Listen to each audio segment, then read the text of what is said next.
Gabonaise, Gabonais, chers compatriotes,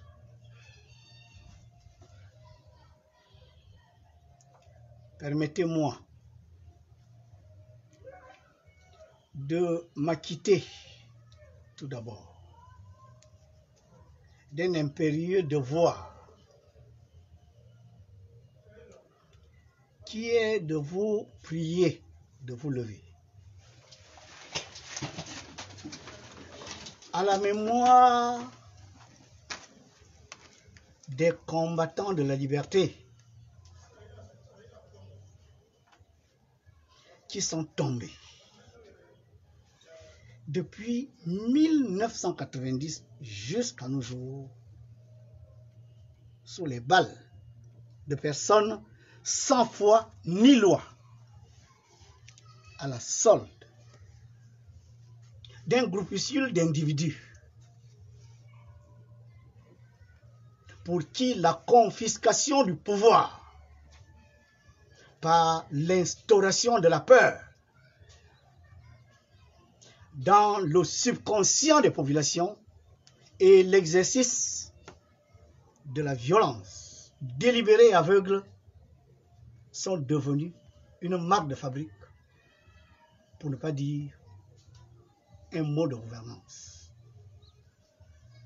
Observons une minute de silence à la mémoire de ces vaillants combattants de la liberté.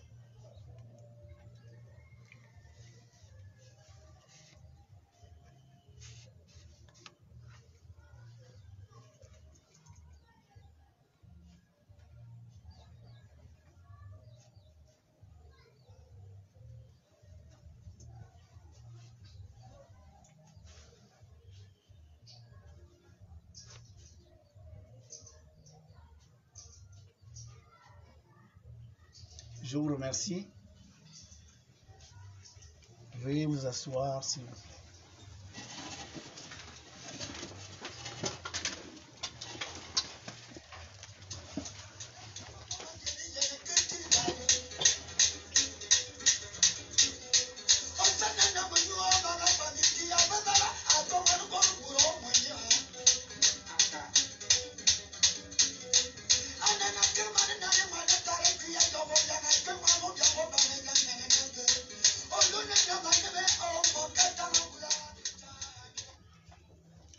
Chers compatriotes, des Grecs, nous avons appris que la politique, c'est l'art de gérer la cité. Cette gestion de la cité devrait commencer par une répartition équitable des ressources de la cité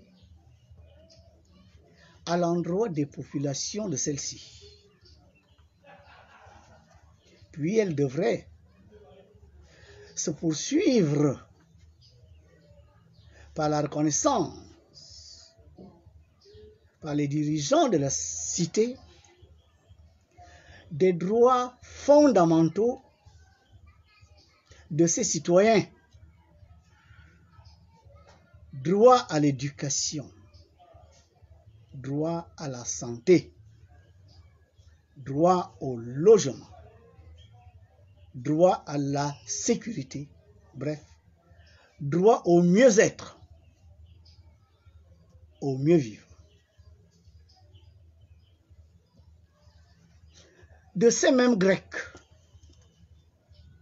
nous avons appris que la démocratie, démos Cratès, c'est le gouvernement du peuple, par le peuple et pour le peuple. Chers compatriotes, qu'en est-il de la cité Gabon? Les pères fondateurs de la nation gabonaise l'ont bâti sur ces principes fondamentaux hérités des Grecs, qu'ils ont traduits sous la forme des symboles que nous appelons aujourd'hui les armoiries de la République. La femme qui allait son nourrisson dans le sol de la République gabonaise rappelle le principe de la répartition équitable des ressources de la nation à l'ensemble de ses fils. En effet, la femme a deux seins. Le sein de gauche, c'est le Gabon, nature. C'est-à-dire ce que le Gabon nous dispense de façon naturelle et convenez avec moi en toute équité. Le soleil ne brille pas pour les uns, ne dispense pas ses énergies de vie et de lumière pour les uns et reste sombre et froid pour d'autres, simplement pour leur appartenance politique, religieuse, ethnique ou familiale. L'oxygène du Gabon n'est pas à profusion pour les uns et rare pour d'autres en raison de leur appartenance politique, religieuse, ethnique ou familiale. Les eaux du Gabon, ruisseaux, rivières, fleuves, lacs, l'océan et même les eaux de pluie ne sont pas accessibles pour les uns au Gabon et inaccessibles pour d'autres en raison de leur appartenance politique, religieuse, ethnique ou familiale. Mais qu'en est-il de l'État, le sein de droite?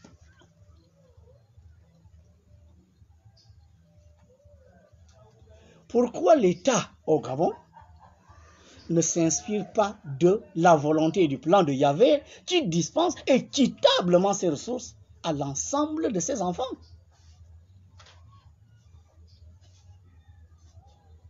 Quand les enfants des uns sont scolarisés dans les universités et grandes écoles UP de toute la planète, les enfants de la majorité du peuple gabonais sont scolarisés dans des prisons appelées salles de classe où nos enfants sont entassés comme des sardines transpirant à grosses gouttes, où des années scolaires se réduisent à 5-6 mois, où les professeurs et les instituteurs passent tout leur temps à revendiquer leurs droits à de meilleures conditions de travail et de vie qui n'ont jamais été satisfaits.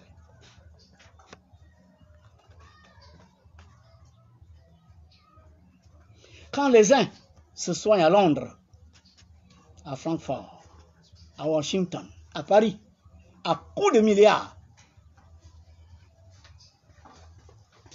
la majorité du peuple gabonais meurt dans les hôpitaux faute de plateaux techniques.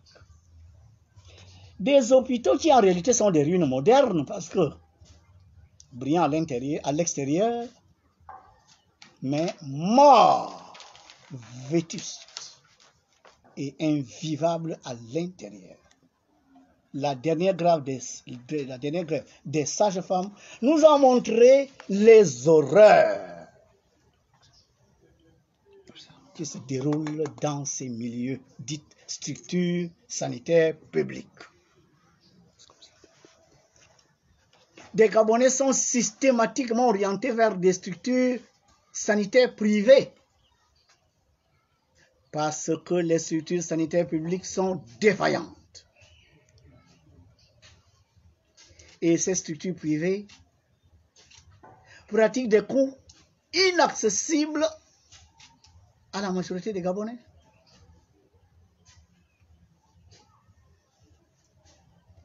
On nous a promis 5000 logements par an. Nous serions aujourd'hui à l'abri de ce problème de logement.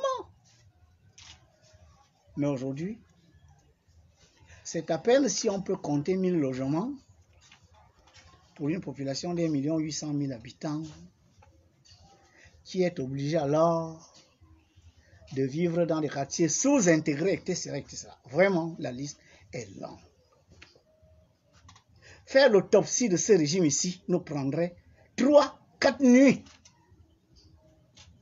Et comme l'a dit le chargé des relations extérieures du COPAD, nous préférons ne plus regarder en arrière.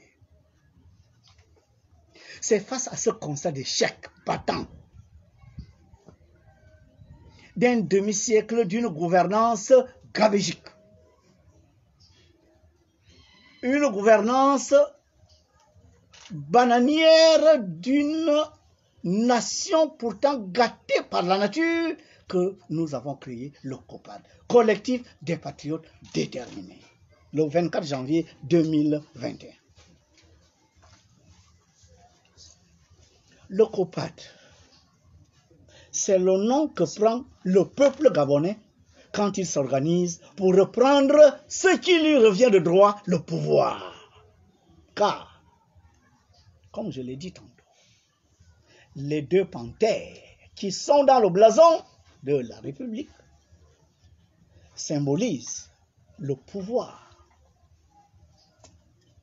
La panthère de gauche, comme je vous ai parlé du sein de gauche tout à l'heure, c'est le pouvoir du peuple qui le transmet à la panthère de droite, le président de la République et ses différents gouvernements, mais à travers des élections transparentes, crédibles et apaisées, et non des élections où, à la place de l'alliance populaire, en cas de proclamation d'élection, nous assistons plutôt à un balai de chars, de blindés, et les victoires électorales au Gabon sont devenues des occasions de tristesse, de douleur, d'affliction pour le peuple gabonais. Tout simplement parce que le pouvoir n'est pas transmis dans les règles de l'art et conformément aux symboles que nous ont laissés les fondateurs de cette nation.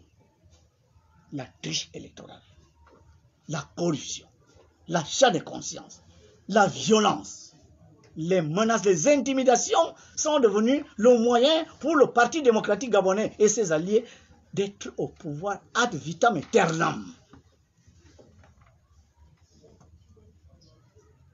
Nous disons au COPAD que nous avons la souveraineté du pouvoir, car nul n'est né avec et nul ne mourra avec. Vous êtes nés nus, vous retournerez nus. Le pouvoir appartient aux vivants, au peuple, qui doit le transmettre à ses gouvernants choisis librement, sans pression, sans menace, sans intimidation, sans achat de conscience, sans corruption.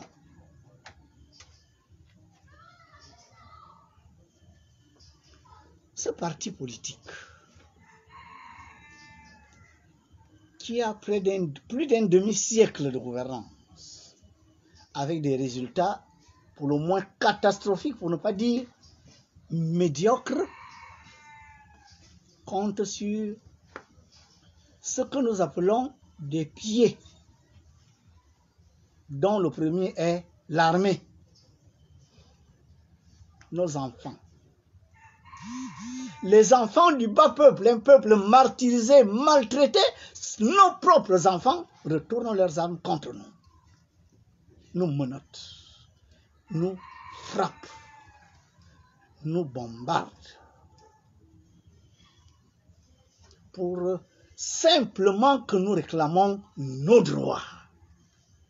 Droit à l'éducation, droit à la santé, droit au logement, droit à la sécurité, droit au mieux vivre. Leur autre force, l'argent. Ce pouvoir est assis depuis plus de 50 ans sur toutes les caisses de l'État. Toutes les ressources financières sont aux mains, à la limite, j'ai envie de dire, d'une seule personne, autour de laquelle gravitent, tels des chiens affamés qui gravitent autour de quelqu'un qui tient un os, un groupuscule d'individus qui prend la nation gabonaise pour une propriété privée, le pouvoir pour un legs, une relique, et que nous tous, qui ne répondons pas de ce régime et qui ne sommes pas avec eux, nous n'avons pas droit à la vie. Nous craignons pour nos libertés. Nous craignons pour notre travail. Ceux qui travaillent ont peur de perdre leur travail. Ceux qui ne travaillent pas ont peur de ne plus jamais travailler dans un pays où, si on vous apprend que vous êtes contre ce régime, vous n'avez aucune chance de trouver du travail. Ils sont partout, en tout et pour tout, boulimiques, égoïstes. Le Gabon est devenu une affaire familiale, privée. Nous, qui ne sommes pas de cette famille, de ce groupe politique, on n'a pas droit à la vie au Gabon. Mais dites-moi, chers compatriotes, jusqu'à quand nous allons encore laisser ça? On dit qu'il faut se taire, il ne faut pas parler, on va te tuer, on va te mettre en prison. Tous étaient des Gabonais. Tous étaient des Gabonais.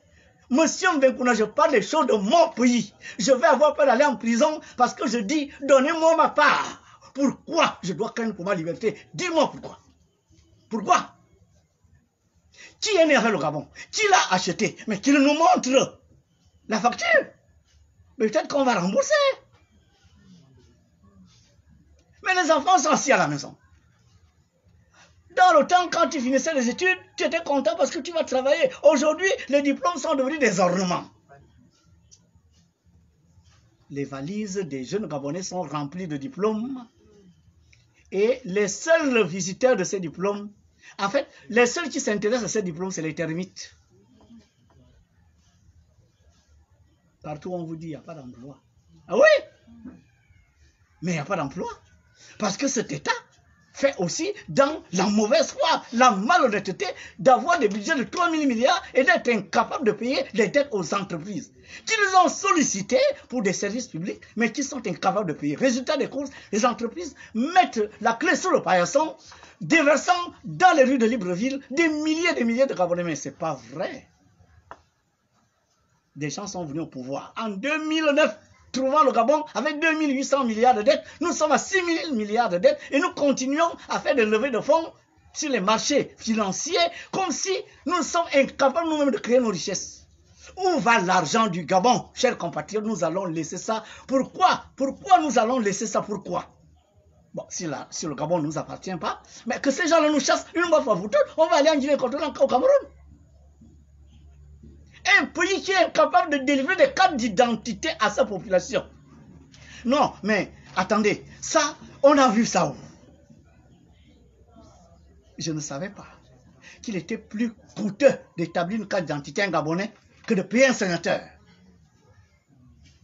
La machine qui établit les cartes d'identité au Gabon, elle est en panne depuis Mathusalem. Mais curieusement, cette machine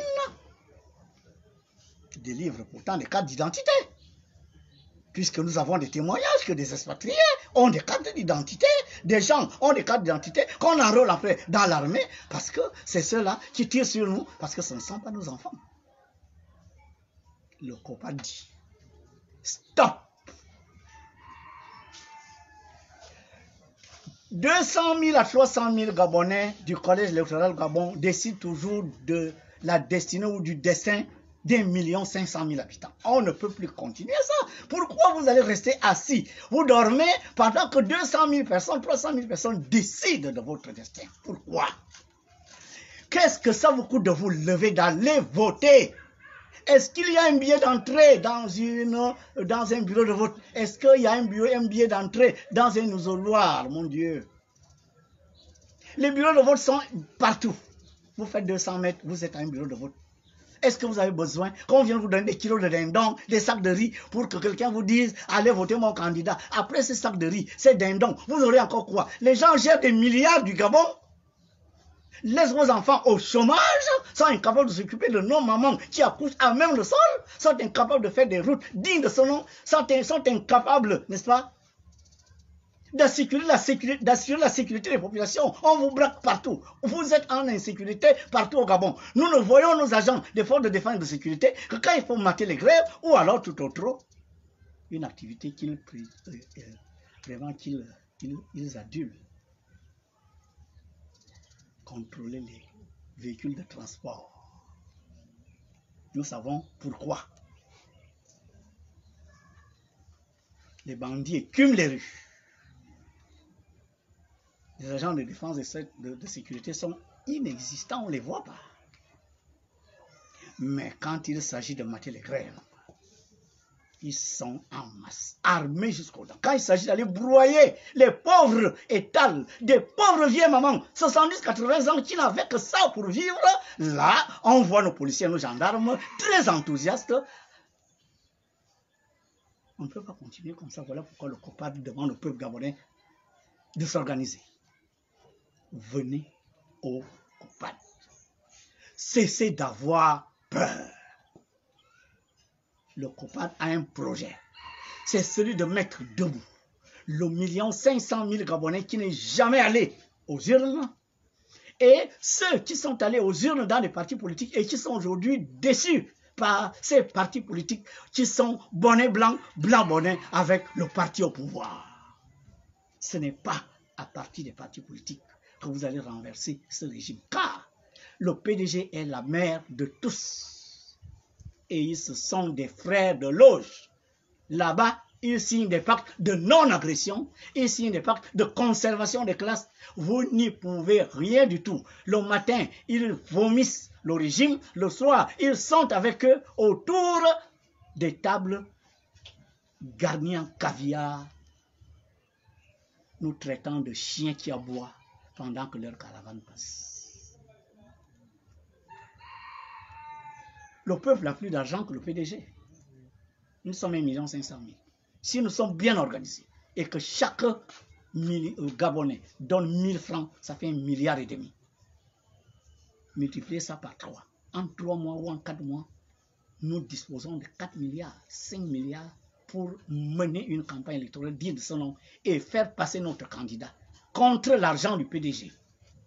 Il s'agit tout simplement que les Gabonais croient, que les Gabonais viennent nous retrouver. Nous sommes déjà organisés. D'ailleurs, nous appelons les uns les autres à nous rejoindre en prenant les fiches d'adhésion, en les remplissant, en venant les déposer ici. C'est ici encore notre siège provisoire, car plus tard, nous aurons un siège. Venez déposer les fiches d'adhésion. Et nous allons prendre d'autres personnes dans le bureau directeur. Parce que ce bureau directeur aujourd'hui, c'est un bureau de directeur de démarrage. Nous avons besoin de vos intelligences. Nous avons besoin de vos idées. Venez nous retrouver au COPAD. Nous allons nous organiser. Dans les prochaines sorties, si on a beaucoup d'adhérents, nous allons vous montrer comment nous pouvons nous organiser, n'est-ce pas, pour avoir une caisse du peuple. À la fin, à une date que nous jugerons utile, nous organiserons les élections à la candidature du peuple. Si quelqu'un vient d'un parti politique, il vient solliciter sa candidature. Si quelqu'un vient de la société civile, il vient postuler. Il n'y a pas de problème. Le COPAD, le peuple gabonais organisé, procédera au vote, regardera lequel des candidats a un projet de société qui va dans le sens du projet de société que le COPAD aura déjà établi, car nous allons contacter les différentes couches de la population gabonaise pour leur dire de nous apporter leur projet de société. Nous allons faire une synthèse et nous allons élaborer un projet de société populaire. Le projet de société qui se rapprochera le mieux de ce projet-là, c'est celui-là qui sera élu et le peuple gabonais se mettra derrière lui. Voilà le plan du COPAD. Nous n'avons pas de secret. Un espion au COPAD, il perd son temps. Parce que monsieur me parle comme ça, et je parlerai toujours comme ça. Je n'ai pas ma bouche dans un sachet. Je n'ai pas d'autre chose que je dirais que ce que je dis ici. Je n'ai pas peur de parler des choses de mon pays. Ceux qui ont peur, ah ben, je leur laisse le temps d'avoir peur. Moi, je n'ai pas peur. Donc, à tous et à chacun, le COPAD est déjà là pour fédérer nos intelligences, pour fédérer nos idées, pour combattre, n'est-ce pas, la peur et l'achat de confiance, pour élever la conscience des Gabonais, pour leur dire qu'après les 100 000 qu'on va vous donner là, Ces 100 000 ne peuvent pas scolariser votre enfant. Ces 100 000 ne peuvent pas vous soigner. Ces 100 000 ne peuvent rien faire. Vous allez manger un bœuf. Oh, on a amené un bœuf. Vous mangez le bœuf aujourd'hui, demain vous mangez quoi? Il est temps de comprendre que cette politique, cette façon de faire est révolue. Maintenant, parlons de la France. Car tout à l'heure, peut-être les questions me seront posées sur la France. Je préfère vous dire que la France d'aujourd'hui, ce n'est plus la France des années 80. J'ai suivi ce matin le discours de M. Mélenchon, qui a dit s'il est élu, il coupe les liens de la France-Afrique, il coupe les liens qui soutiennent les régimes dictatoriaux en Afrique. Ce discours-là, pour moi, est un discours d'espoir. La France n'est pas un ennemi. Si la France avait été un ennemi, mais c'est la France d'avant. La France de maintenant est une France où l'on comprend que chaque peuple a le droit de disposer de ses régimes. Et que ces vieux régimes, 30 ans de pouvoir, 40 ans de pouvoir, sont un frein au développement des États africains. Et que quand ces États africains, justement, ne se développent pas, c'est l'Occident, justement, qui subit la houle. Voilà pourquoi même la France adopte le discours que je suis en train de faire en ce moment. Il est temps que ces gens s'en aillent. Et le combat est là. Pour que nous les fassions partir par la bonne voie, par la bonne porte, sans effusion de sang. Pourquoi je le dis? Et je vais terminer par là. En 1993, le peuple gabonais est descendu dans la rue. Car Omar Bongo n'a pas gagné les élections. C'est M. Mbabo Sol qui avait gagné. Ça a duré quelques jours.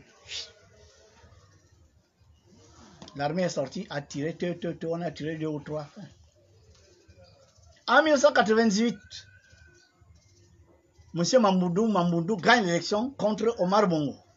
Le peuple descend dans la rue parce qu'on proclame Omar Bongo vainqueur.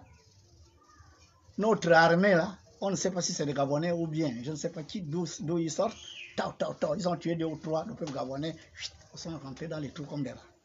En 2005, M. Mamboundou gagne. Pareil, rebelote, l'armée sort avec ses tanks, on proclame l'élection dans les tanks. On proclame l'élection avec l'armée qui est déjà dans les rues. Avant la proclamation, ils savent déjà qui va gagner. Dès que vous boudez, 2 ou 3 sont tombés. En 2009, Mbaba gagne l'élection. Ali Bongo sort toujours la même botte, l'armée. Leur armée, je ne sais pas si c'est des Gabonais. Les Gabonais sont rentrés comme des rats dans des trous. En 2016, M. Jean Ping a gagné l'élection.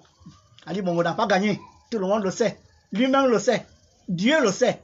La France le sait. Le monde entier sait qu'Ali Bongo n'a pas gagné l'élection. Parce que quand on multiplie une population de je ne sais pas combien, de toutes les façons, il a sorti sa botte secrète, l'armée. On a tué 2 ou 3. Pia. Dites-moi. En 2023, vous allez faire quoi? Vous allez encore sortir dans la rue, mais on va tuer 2 ou 3 après fin. Le conseil des casseroles, dès qu'on a tué 2, fin. Vous voyez bien que le Gabonais n'a pas l'ADN de la résistance, comme au Mali, au Soudan. Ce sont de rêver à une révolution où les gens vont descendre dans la rue et faire partie de ces gens-là, parce que c'est ce qu'ils attendent. L'armée là, c'est l'armée des... Ce sont leurs parents. À défaut de ça, c'est peut-être des gens qu'ils ont pris par-ci, par-là, qui ont donné des cartes d'identité. Ce n'est pas l'armée du peuple qui est là. À partir de ce moment-là, il ne reste plus qu'une seule chose, le bulletin de vote. Si l'écart de 2016, au lieu de 60 000 voix, avait été de 300 000 voix, on n'allait rien faire pour mettre M. Ali Bongo au pouvoir. On allait annuler combien de bureaux de vote? L'autre là, la gardienne du temple, a annulé 21 bureaux de vote et ils ont multiplié la population du Haut-Togo par 2. Ils ont fait les petites mathématiques là. Ils ont dit voilà, allez, on règle sur le cas de 60 000 voix. Mais si cet écart avait été de 400 000 voix, ça allait faire quoi? Si le 1 500 000 Gabonais qui étaient restés là, à dormir, pendant qu'on est en train de décider leur destin, s'ils étaient allés aux urnes et que l'écart entre Ali Bongo et Jean Ping eût été, par exemple, de 300 000 voix, 400 000 voix, madame la gardienne du temple et l'autre au doigt de fée, ils allaient faire comment pour transformer? Non, mais écoutez, à un moment donné, leur temps est révolu. Monsieur Mbengouna, je ne suis pas un homme politique, je suis un maître spirituel. Je n'ai aucune prétention. Je suis là pour libérer le peuple gabonais. Mettez-vous derrière moi. Organisons-nous Ça ne sert à rien d'avoir peur. Les gens ont peur. Même les gens de mon propre bureau directeur ont peur. Certains m'ont quitté avant même cette cérémonie. Aux uns aux autres, le COPAD est là. Le COPAD est une idée de Dieu pour libérer le peuple gabonais. Faites confiance à Dieu l'Éternel, car au-delà de Dieu, il n'y a personne. Aucun pouvoir n'est au-dessus du pouvoir de Dieu. Maintenant que je vous l'ai dit, je dis à tous et à chacun, comme l'a dit le Seigneur, la trompette de l'Éternel a sonné. Mais le Gabon ne se libérera pas seul. Le Gabon se libérera avec la volonté de la majorité du peuple gabonais de le libérer. Venez au COPAD, le COPAD vous tend les bras.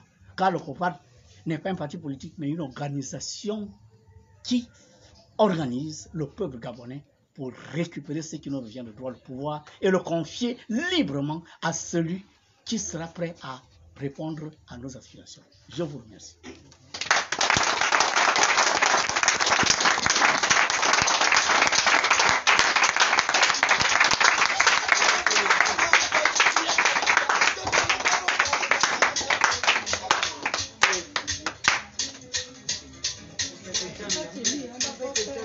Let the